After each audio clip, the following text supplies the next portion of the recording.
Our interaction today stems from the fact that you remain the very, indeed, dependable ally in our desire to establish conditions for peace and stability across the country, and the Southeast geopolitical zone in particular. I have said this before, and I thought it bears repetition to indicate that you are the most qualified, in my view, amongst the various stakeholders who have interests within the matrix of peace around the matrix of defense and security of our nation. This is arising from the fact that you have the requisite training and experience to be able to contribute meaningfully to the current efforts at addressing the imbalance of security within our country. This is because you have served, now retired and living amongst the people. You understand better issues that have to do with security. You have the ears and of course the eyes of those of us that are serving. You're also able to dissect the differences, the issues as they present themselves. You also know the misperceptions that have attended to security issues within the country. And so given the current dynamics of insecurity, the asymmetric nature of this threat, it behoves on you to advise us on way forward for their containment. Yes, the armed forces, just as was earlier pointed out, are the forefront of addressing these security threats. But we also believe that the feedback coming from you will be very critical in redressing these security threats. What makes the Southeast very peculiar is the current agitations to which, in my view, a good number of those who are in support of such agitations have a wrong understanding as to the realities on ground. But of course, you, in your very privileged and distinct position, you know better. We felt that engaging with you would be very useful in bringing understanding, greater understanding to bear on those who matter within the Southeast.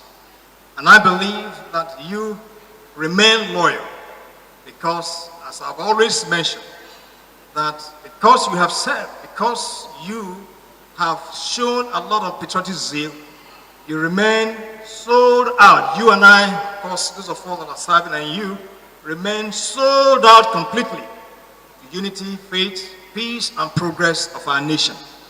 And so it is from this standpoint that your valued inputs will always remain what we will depend on going forward.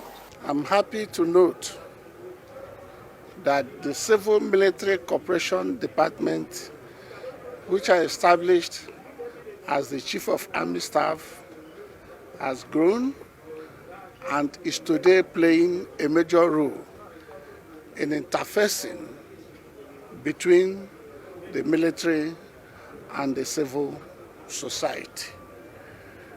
The gathering today is unique in the sense that it is bringing the veterans and those currently serving together towards finding lasting solution to the spate of insecurity all over the country. As you all know, anyone who has experienced violent conflict or war do not wish that it is repeated anywhere. Even no sensible person will wish that war is employed in solving out problem. If you go through history, you find out that it is Jojo. Even after conflict, it ends on a round table. Why don't we Jojo and prevent such conflicts? So we want to discourage anyone, anywhere, from actions that will lead to disruption of peace. There is no conflict that cannot be settled on a round table. Well, first and foremost, it's not the job of the military to stop anyone from agitation, whatever he so wishes. It's a political thing. But what we are against is having to use the instrument of violence to bring about your agitations. We have a constitution, and the constitution enables us to be able to ventilate whatever grievances that we have.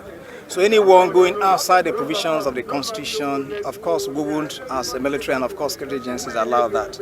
So why do you have to kill in order to achieve your desires? That, of course, is out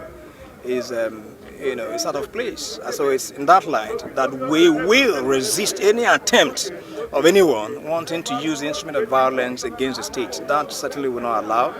But then there are provisions. Anyone who believes that he has certain desires within the confines of the arrangement as envisioned by the Constitution to ventilate such views. So this is the reason why we think that violence is not the way to go, and we'll always appeal to everyone to seek the cause of law, the rule of law, to be able to bring about whatever his agitations are. So this precisely is what we are working with, the military and others, the police and other security agencies. We think that going this way, we'll be able to have a united and more prosperous nation where everyone, is able to view things dispassionately and desiring, of course, to make progress. Whenever you see, security setting to the generality of the people, of the populace, and of course the environment, that is devoid of tension, it is because of the work on the ground that security agencies are undertaking. So what happened, of course, in Enugu is only a pointer that it's not yet Uhuru. And so that's the reason that even more makes this interaction to be very compelling. And I believe that going forward, we will see an incremental improvement in the security disposition, not just in the Southeast.